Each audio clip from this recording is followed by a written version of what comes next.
Next question asks by Nawaz Sharif from Calcutta. Which is the most difficult question posed to you so far in your life? This is the question. This question, which is the most difficult question posed to you so far in life, is the most difficult question in my life. Yes, there have been difficult questions. I can narrate many. As far as the most difficult question is concerned, because it's not a very common question, I will never tell it to the masses, to the public.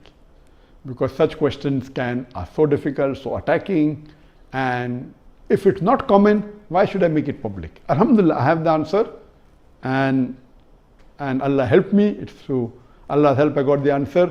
This I only discuss with the scholars and the fuqahas. And I asked them, what is the answer? And I've asked this to maybe 50 or 100 people who are scholars and people of knowledge. And unfortunately, the most difficult questions have not been answered because of the intricity, not because of the knowledge based, it is the intricity of the question. So those questions which are attacking Islam, and they're not common, and it's difficult to understand the answer, as a policy, even if you ask, I'll never tell you. That's only to be discussed with people of knowledge and the scholars.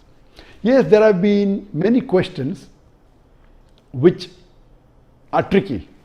Many questions which may require logical answer, nothing to do with Islamic knowledge. And there are many. I'll just give one example to you. I don't say it's the most difficult, but it was a tricky question. And I remember, I think it was in the year 2014 or somewhere close to that in Dubai. After my lecture in Dubai, there were about 15,000-20,000 people in the audience. There's a lady who's a non-Muslim who asked me a question.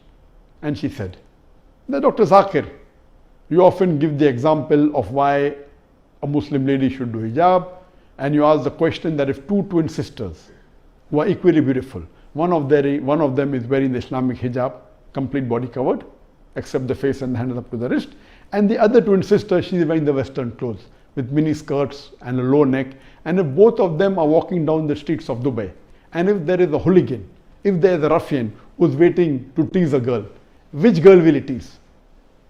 And you ask this question. And yes, I have given this example and I've asked this question since the early 90s when I gave the talk of women's rights in Islam the first time in 1993. Since this time I'm asking a question. And I've asked this question in public forum that which girl will you tease? And always the answer has been, but natural, the girl wearing the Western clothes in mini skirt or low neck because she's attracting. And for 20 years, the answer has been same. Now this lady comes up and she repeats the question, but she says that according to me, the girl wearing the Islamic hijab would be teased. I said, why? She said, because the man would like to know what is behind the clothes. That's why he will tease the girl wearing the Islamic hijab. And my daughter who was in the audience, she said, no, Abba is trapped. My father is trapped. And I was taken aback that this was never answered. So what I say, these type of replies are mainly devilish replies to try and trap.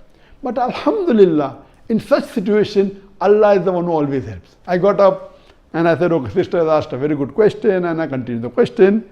And I said, though I disagree. So this was a question asked, now hear my answer. I said, I disagree with your answer. It's an illogical answer. But if you agree that your answer is correct, then why are you wearing clothes? If you don't want people to be clothes, you should take off your clothes. And believe me, that woman was so embarrassed, and that was a very good slap to her reply, to her question, which was a devilish question. She went back and she sat quietly. So these types of questions by non-Muslims who come to attack you, it has got nothing to do with Islam. My answer was logical. But what I told, okay, I disagree with your answer, but if you agree with your answer, why are you wearing clothes? And she was wearing clothes. I said, why are you wearing clothes? And so these type of questions, the answer should be with hikmah. Udu ila sabili rabbika bil hikmah wal mu'azat al hasna wajadhum allati ahsan. Invite all to the way of thy Lord with wisdom and beautiful preaching, and argue with them in the ways that are best and most gracious. So such type of questions are many. Inshallah, if you see my videos and see my question answer session, you will find many of such questions.